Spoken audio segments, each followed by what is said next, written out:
من ورشة أبو تحسين الهندسية. اكو فيديو سابق انا ناشره على اللايف داتا والعطلات اللي نعرفها من اللايف داتا.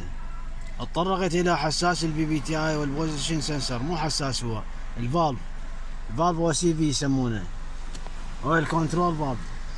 هذا يطلع لنا يعني غير لنا التايمين الفيرتيكال فايف.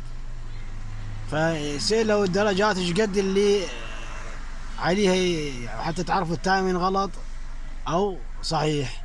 فجت لنا هسه كيا اوبتيما 13، طلعنا بياناتها، راح اطلع لكم انا هسه الدرجات مالتها. خلال الدرجات هاي الموجوده هنا الانتيك مالها والاكزوز مالها. هذا كنترول كام شافت بوزيشن سيت بوينت، النقطه مالته ناقص 123.250 دقري سي ار كي. وهذا الثاني ام سي مال الانلت مال الهواء 128.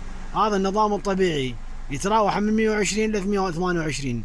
هذا النظام الطبيعي للدقري مالته مال التايمن. هاي بيطلع غلط، زايد، ناقص، ازيد، يعني معناها بي غلط. هذا هسه ينطي السيت بوينت، النقطة مال هذا السنتر. راح نجي بعد هنا اكو اعلى من عندها اللي الحساس نفسه، العفو الولف نفسه، الوظيفة مالته، الكرنت مالته، الكرنت بوزيشن اوف اكزوز كام شيفت، الحالة مالته هم نفس الشيء، نعطي نفس الارقام، نفس الدقري سي ار كي ناقص 123 بوينت.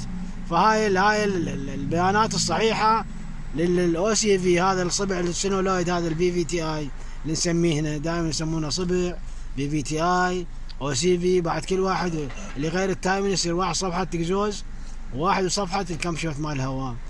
فاذا طلعت غير هاي البيانات معناها اكو غلط بالتايمن، والى نفسهن معناها هو نفس الاو سي في حاطر عندكم. والسلام عليكم ورحمة الله وبركاته.